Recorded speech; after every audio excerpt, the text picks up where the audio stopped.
الله وبركاته. إن الحمد لله نحمده ونستعينه ونستهديه ونستغفره ونعوذ بالله من شرور أنفسنا ومن سيئات أعمالنا. من يهده الله فلا مضل له ومن يضلل فلا هادي له.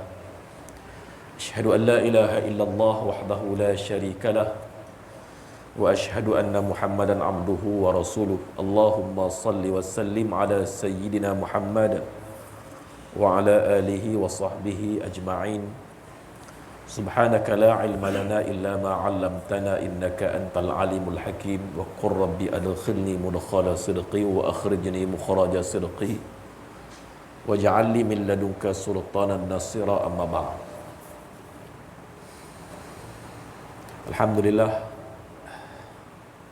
syukur di atas limpahan nikmat Allah Subhanahu wa taala yang telah mengurniakan nikmat hidup, nikmat sehat pada kita semua pada malam ini.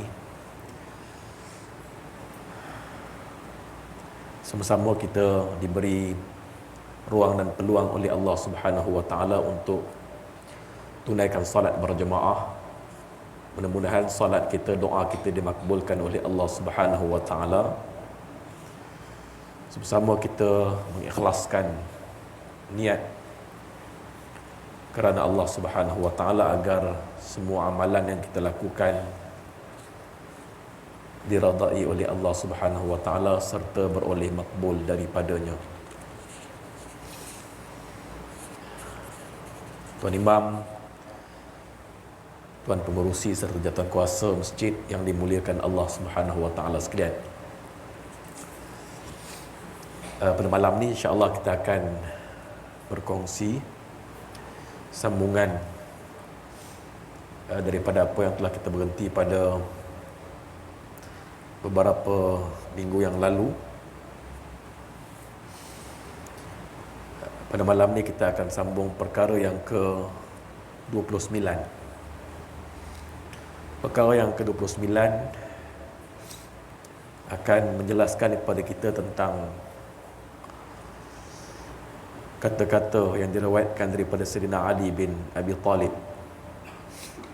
di mana kata beliau, tafaddal ala man syi'ta fa anta amiruh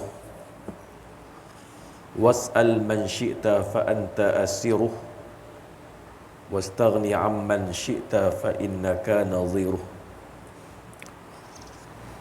Maknanya, berikan jasa dan khidmat kepada siapa sahaja, maka nanti engkau pun akan dapat menguasainya.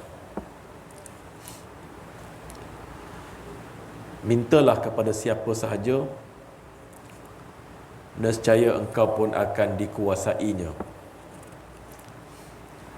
Dan cukuplah dirimu sendiri dari siapa sahaja, maka engkau akan seimbang dengannya. Jadi kata-kata Sayyidina Ali bin Abi Talib yang telah kita nyatakan tadi, bahasa Arab dan terjemahannya menggambarkan kepada kita tentang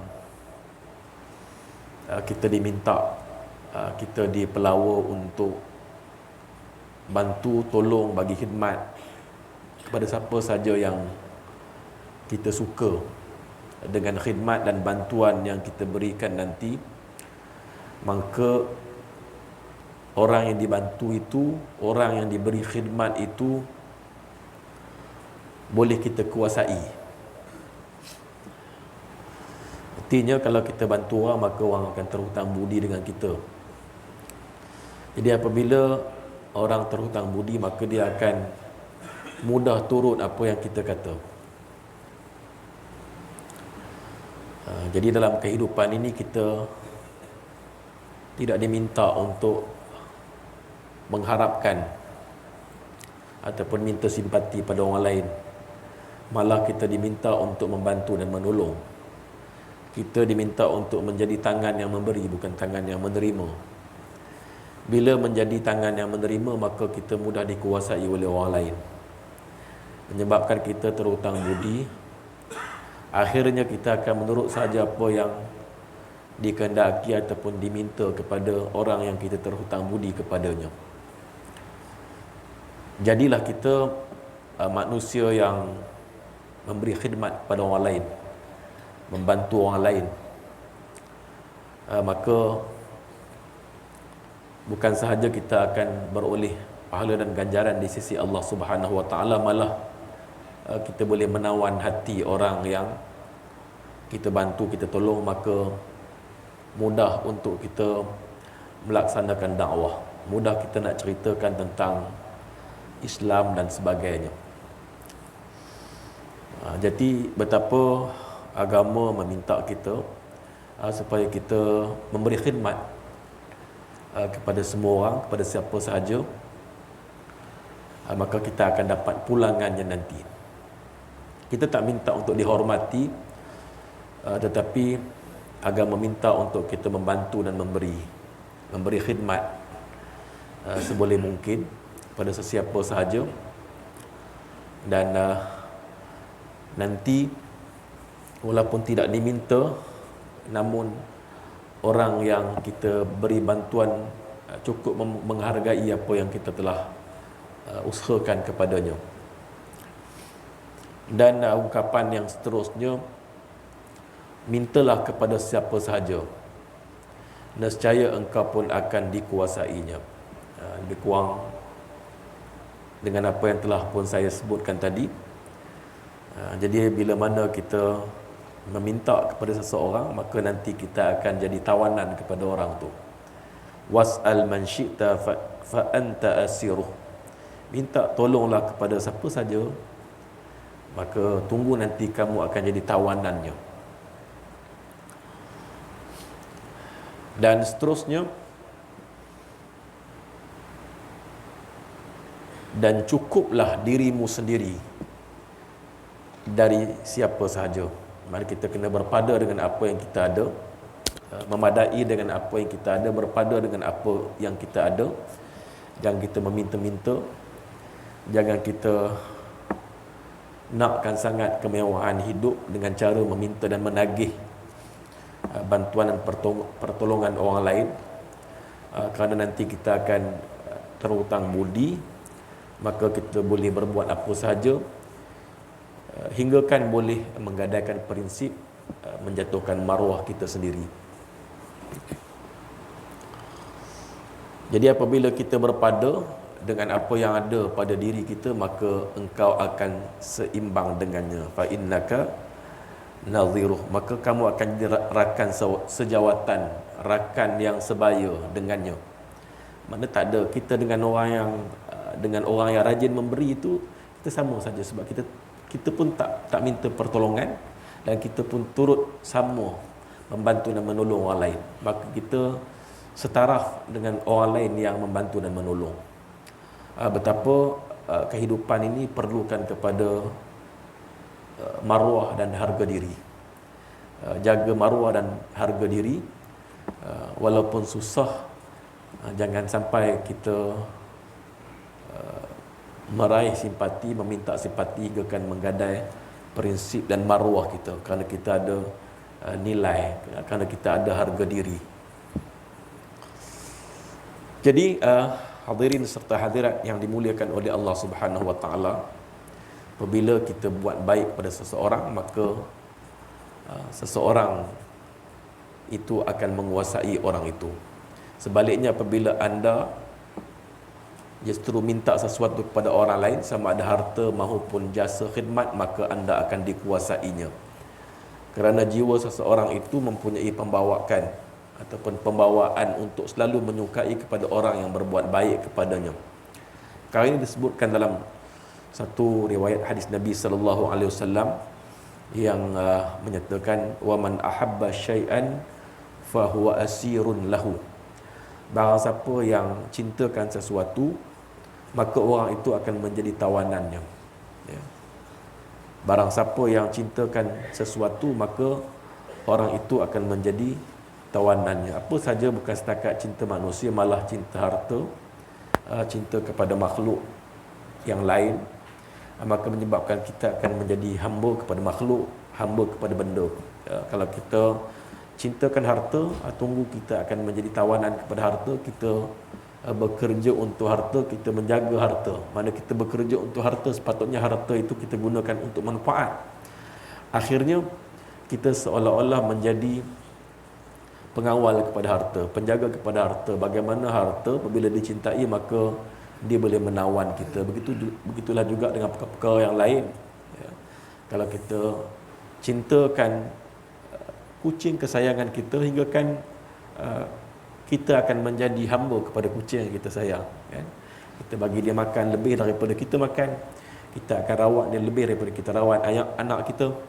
Begitulah apa saja dalam kehidupan ini yang kita sayang, yang kita suka, benda-benda hobi, benda-benda kegemaran kita, maka tunggu nanti benda tu akan menawan kita, menyebabkan kita lebih mengutamakannya berbanding dengan agama.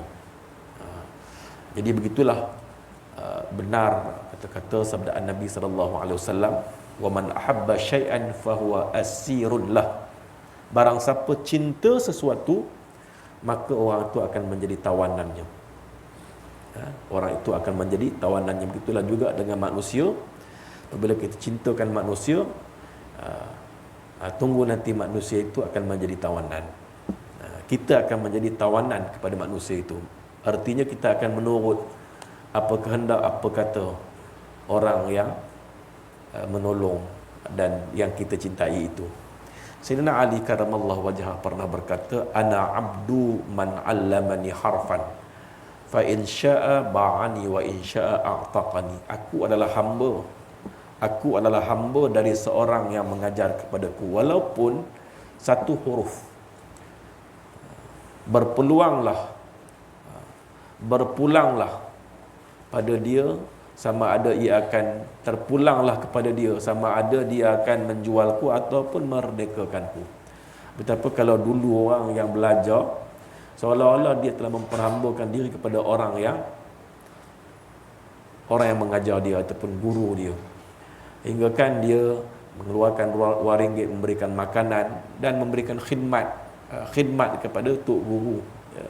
Kalau di Indonesia, kita tengok kan anak-anak kita, mungkin anak-anak saudara kita yang pernah mengaji di pesantren Indonesia, mereka bila mana tamat pelajaran, mereka kena khidmat setahun, khidmat 2 tahun. Jadi begitulah apa yang disebutkan oleh Sayyidina Ali karamallahu wajhah, seolah-olah menggambarkan bahawa trend terdahulu, trend orang-orang dulu, cara orang dulu apabila kita belajar, maka tok guru kita itu ibarat macam dia boleh berbuat apa saja kepada kita. Mungkin bagi kita tak relevan untuk zaman kini, tapi apa yang berlaku itu, maka ada kata-kata daripada sahabat Nabi SAW bagaimana murid mengabdikan, bukan mengabdikan artinya memperhambakan diri sembah, tak, artinya memberi khidmat kepada tok guru dia. Kalau lah ni pun saya ingat masih ada, kalau kita mengaji pondok kan, kalau kita mengaji pondok, so kita akan wakafkan bukan setakat harta, bukan setakat wang ringgit, malah khidmat kita berikan kepada guru, khidmat bersihkan rumah, buat takbiran cuci kawasan dan sebagainya. Jadi itu antara khidmat bakti yang kita buat untuk guru. Betapa apa yang kita sebutkan tadi, orang yang kita suka tu menyebabkan kita akan jadi tawanan dia. Seumpama orang yang mengajar kita, seolah-olah guru itu boleh berbuat apa saja kepada kita. Jadi apa yang nak kita sebutkan dalam penceritaan ini, iaitu yang pertama tadilah, Sayyidina Ali bin Abi Talib radhiyallahu anhu minta kita berwaspada dalam menerima sebarang bantuan, sebarang pertolongan, khidmat daripada orang lain, nanti bimbang sampai kita jadi tawanan dia.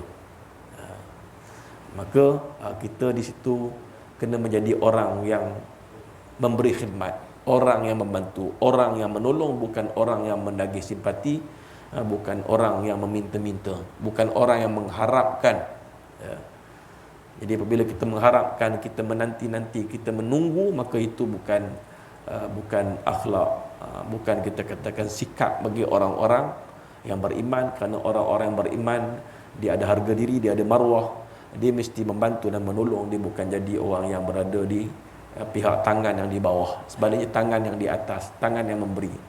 Barulah kita dapat menguasai, barulah kita akan dapat kita katakan menyampaikan apa yang kita hasratkan. Baik, seterusnya perkara yang ke-30. 3 perkara tentang perbandingan dunia dan akhirat. Ini kita sebut sikit saja, huraiannya agak panjang. Ini kata-kata para alim ulama terdahulu dari Abu Zakaria Yahya bin Muaz radhiyallahu an. Dia kata tarakat dunya kulliha akhdhul akhirati kulliha, faman tarakaha kullaha akhadhaha kullaha, wa man akhadhaha kullaha tarakaha kulluha, fa akhadhuha fi tarkiha wa tarakuha fi akhdhiha. Baca Arab tak faham apa, melainkan kita tengok dia punya makna dan kupasan. Tinggalkan dunia seluruhnya, kita meninggalkan dunia keseluruhannya, tak ambil endah tentang perkara-perkara dunia, ya. Berarti mengambil akhirat semuanya. Berarti mengambil akhirat semuanya. Artinya untuk kita capai kepada kesempurnaan akhirat itu seolah-olah kena tinggalkan dunia keseluruhannya, ya. Seolah-olahnya begitu. Barang siapa meninggalkan seluruhnya, berarti ia telah mengambil akhirat semuanya. Tinggalkan dunia seluruhnya berarti dia meninggalkan berarti dia telah mengambil akhirat semuanya. Tinggal dunia seluruh, dapat akhirat kesemua, ya. Mungkin ada yang tak setuju dengan kata-kata ini, kan? Sebab ada kedapatan orang yang dunia tak dapat, akhirat pun tak dapat. Tinggal dunia semua, akhirat pun tak dapat semua sekali. Lagi dahsyat lah. Patutnya kita korbankan dunia untuk tumpuan kepada akhirat, ya. Tapi ada juga di kalangan manusia yang susah, di dunia dah susah, tapi di akhirat pun tak ada untungnya, ya. Dahlah dunia susah tapi tak kejar akhirat, lagi beratlah. Jadi apa yang nak digambarkan ialah betapa menunjukkan bahawa dunia ini sifatnya menipu. Dunia ni sifatnya boleh melalaikan, melekakan. Dunia ini, dia memang jambatan menuju ke akhirat. Kita diminta untuk ambil dunia. Jangan kita biarkan habuan kita di dunia. Bahkan dalam Quran pun minta kita ambil bahagian kita di dunia, kerana dia jambatan untuk menuju ke akhirat.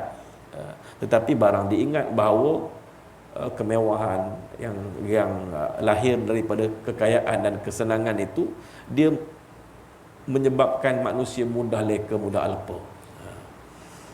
Menyebabkan manusia mudah leka dan mudah alpa. Jadi bukanlah bererti bahawa agama ni tak minta kita kaya, tak. Cuma berwaspada dengan kekayaan. Kalau tak kaya, bagaimana kita nak mengeluarkan zakat? Cuma kekayaan itu ialah apa takrifannya, kena ada duit banyak mana. Jadi benda yang agak sukar untuk kita takrifkan kekayaan itu sendiri.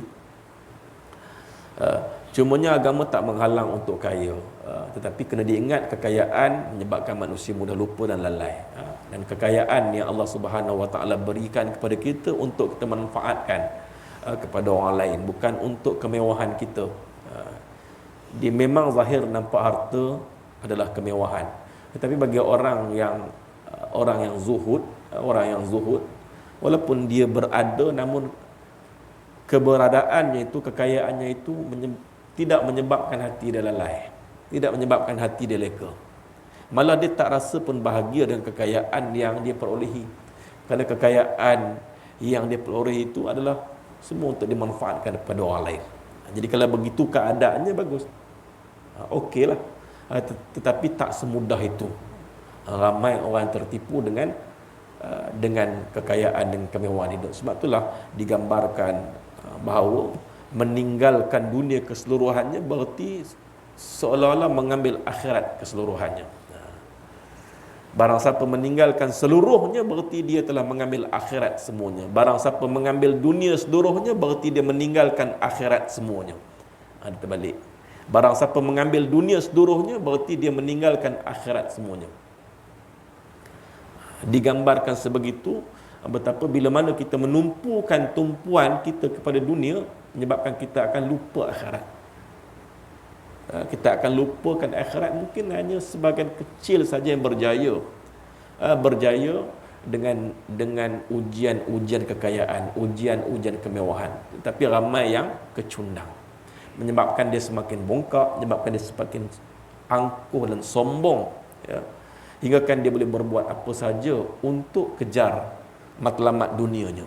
Jadi untuk mendapatkan dunia dengan berbagai-bagai cara, dengan ramai pengikut, dengan cara merebut jawatan dan sebagainya. Ini semua antara cara untuk memperolehi kekayaan dan kesenangan dunia yang begitu menipu manusia. Apabila manusia terlampau sayangkan dunia, terlampau kejarkan dunia, maka dia akan lupa nilai-nilai kehidupan, nilai-nilai akhlak dilanggar habis. Kenapa? Kerana itulah tadi bahaya kepada cinta dunia berlebih-lebihan. Maka pengambilan akhirat berada dalam meninggalkan dunia, dan meninggalkan dunia berada dalam pengambilan akhirat. Seolah-olah tidak ada titik pertemuan di antara dunia akhirat, ya. Ikut kata-kata Abu Zakaria Yahya bin Mu'az. Malah apa yang kita kena jadikan panduan, Allah minta dalam Al-Quranul Karim, Rabbana atina fid dunya hasanah wa fil akhirati hasanatan wa qina azabannar. Berikan kebaikan dunia dan juga kebaikan di hari akhirat, ya. Mungkin tak mampu apabila kita berada dalam susah. Malah kesusahan juga boleh membawa kepada kekufuran, kan? Kesusahan boleh membawa kepada kekufuran. Bila mana manusia susah, maka dia akan terima apa saja, ya. Kristian masuk, pendakwa Kristian masuk, kemudian daripada agama Buddha datang, dia akan follow, ikut. Kenapa? Kerana dihimpit dengan faktor kemiskinan melampau. Bagaimana kemiskinan melampau itu juga boleh membawa kepada kekufuran. Tak semestinya dia akan membawa kepada ingat akhirat, macam kita sebutkan tadi. Dahlah susah tapi tak beribadat, makin teruk, makin banyak melakukan dosa dan maksiat. Dunia tak dapat, akhirat pun tak dapat. Ini lagi teruk lah, ya. Baik.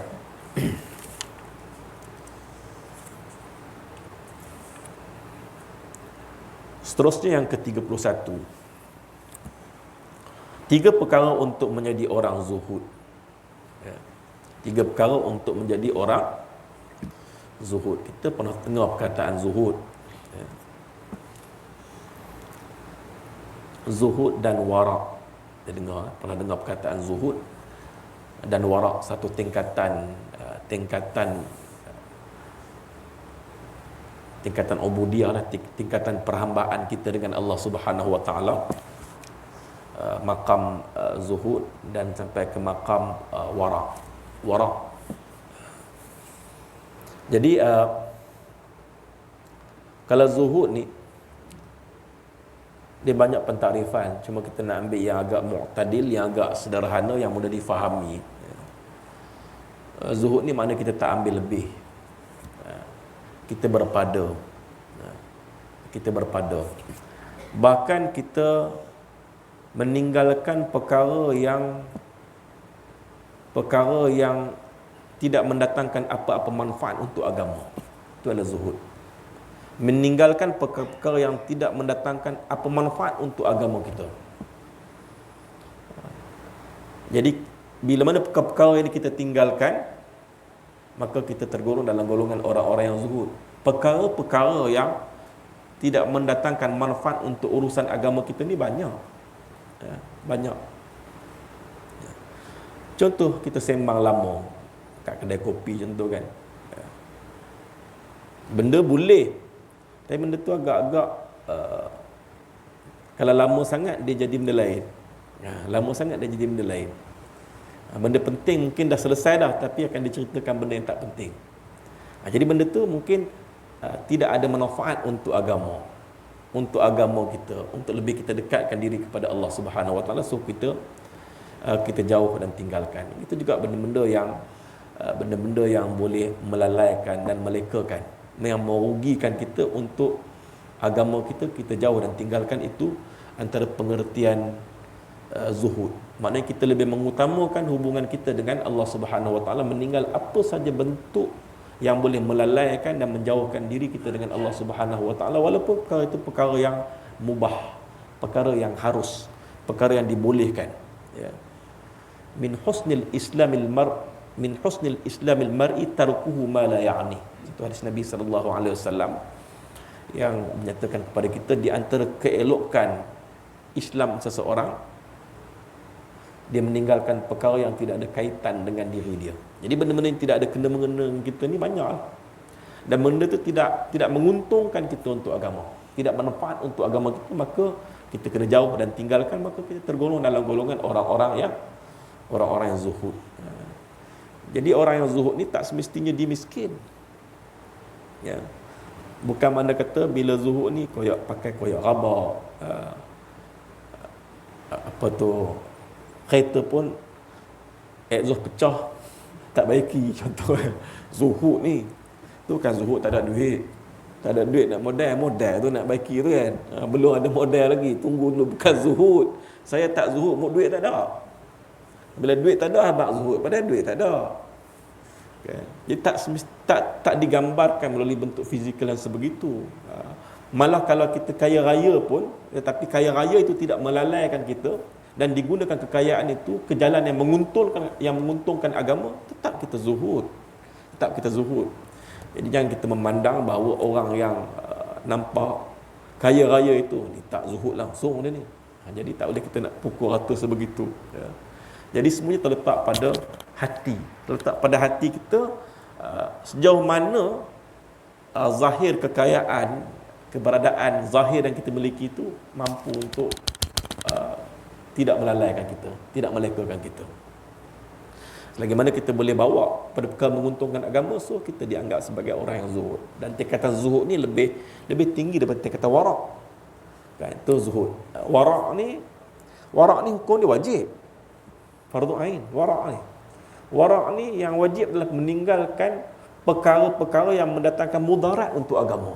Apa dia perkara yang mendatangkan mudarat untuk agama? Perkara yang diharamkan oleh Allah Subhanahu Wa Taala. Jelas sekali perkara yang diharamkan oleh Allah, memang kita kena tinggalkan dan jauhkan.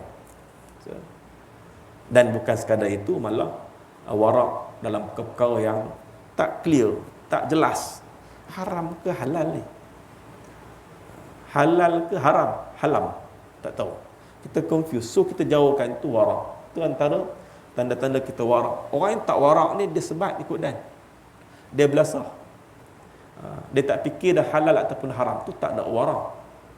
Orang yang ada warak, maka yang haram ditinggalkan, tu wajib. Semua orang wajib warak dalam perkara yang haram. Perkara yang syubhah juga kita kena tinggalkan.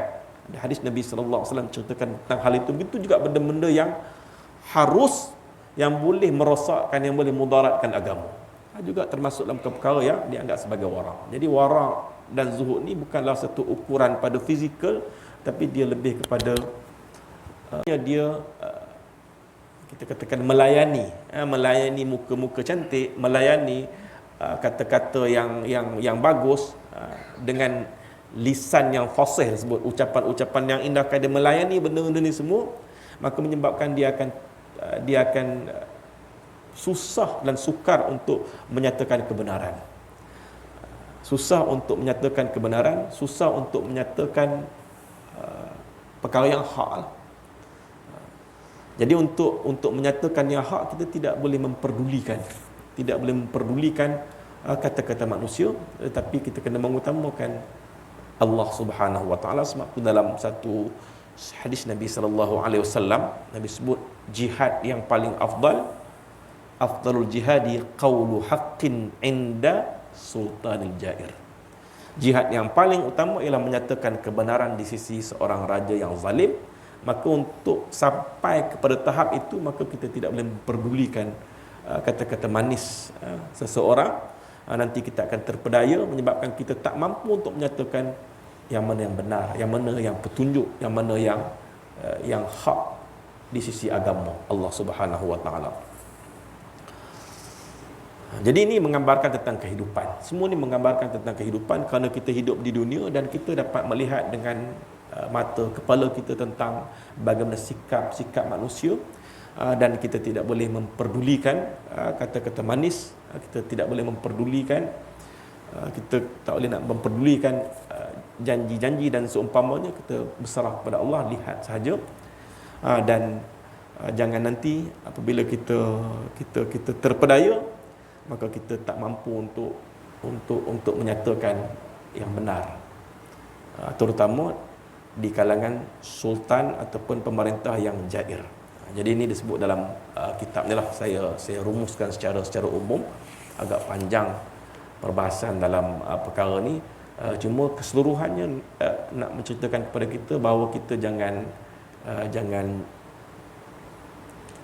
terlampau tunduk lah. Jangan terlampau tunduk, jangan sampai terikut hingga mengorbankan agama untuk mendapatkan habuan dunia. Hadirin serta hadirat yang dimuliakan oleh Allah Subhanahu wa taala sekalian.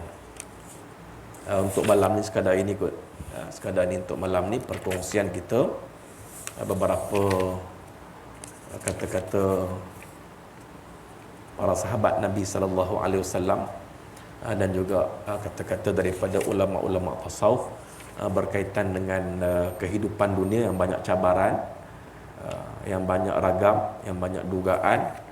Jadi kita apapun kita kena memandang kepada destinasi yang kekal abadi, iaitu akhirat. Destinasi akhirat merupakan tempat kekal abadi. Maka untuk melalui laluan ke akhirat tu banyak pancarobanya, banyak halangan-halangannya. Jadi semoga kita tergolong dalam golongan mereka yang tabah, yang tahan dengan ujian-ujian hidup. Mudah-mudahan dengan amalan-amalan yang kita lakukan, solat berjemaahnya, dengar tazkirah kuliahnya, akan lebih memahamkan kita tentang agama, dan menyebabkan kita nanti akan lebih menghayati agama yang kita kecapi sekarang ini untuk kehidupan kita. InsyaAllah sekadar ini yang baik daripada Allah Subhanahu wa taala, yang kurang daripada kelemahan dari saya sendiri. Aqulu qawli hadza astaghfirullahal azim li wa lakum. Assalamualaikum warahmatullahi wabarakatuh. Bismillahirrahmanirrahim. Allahumma zidna ilma warzuqna fahma. Allahumma zidna ilma warzuqna fahma. Allahumma zidna ilma warzuqna fahma bi rahmatika ya arhamar rahimin. Walhamdulillahi rabbil alamin. Taqabbalallahu minna.